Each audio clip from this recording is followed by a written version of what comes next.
শুভেচ্ছা সকলকে। আজকে আমি তোমাদের সাথে শেয়ার করব একটা অন্যরকম আম মাখা রেসিপি। প্রথমেই বলে নেই, যারা আমার চ্যানেলে নতুন তারা সাবস্ক্রাইব করে ভালোবাসা দিয়ে পাশে থাকবেন। আম মাখা করার জন্য আমি নিয়ে নিয়েছি শুকনো মরিচ পোড়া, লবণ আর সাথে চিনি। ঝড়ের দিন অনেকগুলো আম পড়েছিল গাছ থেকে। আমগুলো পাকেও নেই কিন্তু নরম হয়ে গেছে, তাই এই অন্যরকম রেসিপিটি তোমাদের সাথে শেয়ার করছি। প্রথমে আমি আমগুলোকে ধুয়ে ছিলিয়ে নেব ভালোভাবে।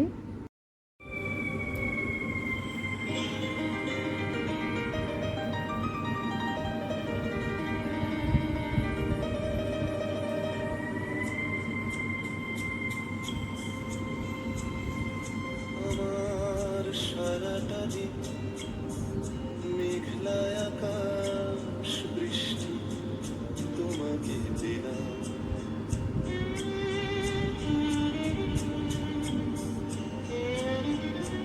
আমার সারাটা দিন মেঘলায় আকাশ বৃষ্টি তোমাকে দিলাম। শুধু শ্রাবণ সন্ধ্যাটুকু তোমার কাছে চেয়ে নিলাম। আমার সারাটা দিন মেঘলায় আকাশ বৃষ্টি তোমাকে দিলাম।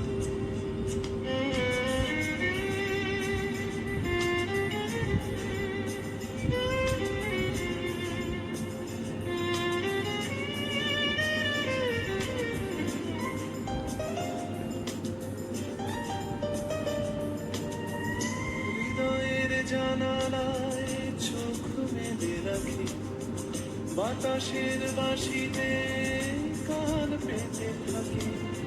হৃদয়ের জানালায় আমটিকে ভালোভাবে ছিলে নিচ্ছি। আমটি কালার অনেকটা পাকা আমের মতো হয়ে গেছে, কিন্তু আসলে এটা কিন্তু পাকেনি। ও হাত থেকে পড়ে গেল আমটি। আমার মরিচ লবণ সব পড়ে গেছে। আচ্ছা, কলা পাতার উপরে পড়েছে, ব্যাপার না। তাকে কাছে ডেকে মনে রাঙিনা থেকে বৃষ্টি তোমাকে তো ফিরিয়ে দিলাম। আমার সারাটা দিন মেঘলায় আকাশ বৃষ্টি তোমাকে দিলাম।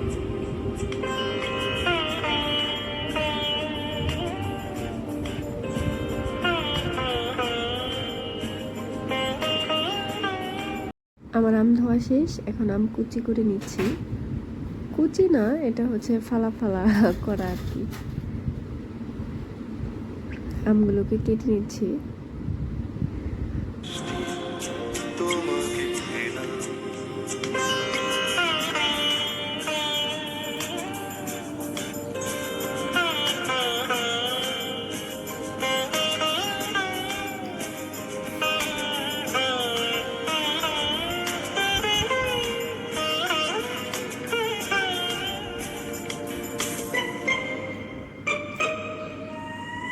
তোমার হাতেই হোক রাত্রি রচনা, এ আমার স্বপ্ন সুখের ভাবনা।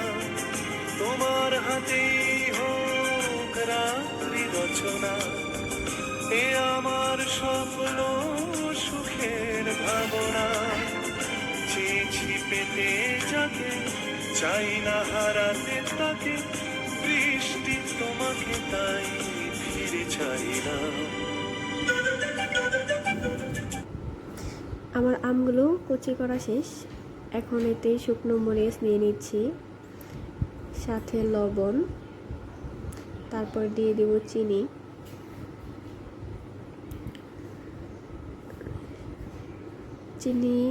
চিনি লবণ মরিচ ভালোভাবে মিক্সড করে নিব।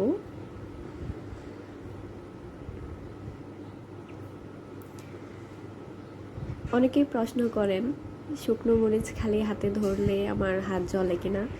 না, আসলে আপু হাত জ্বলে না, আগে থেকেই করে করে অভ্যস্ত, সেই জন্য মনে হয় জ্বলে না। দেখেন আমার আম ভর্তাটা কি সুন্দর হয়ে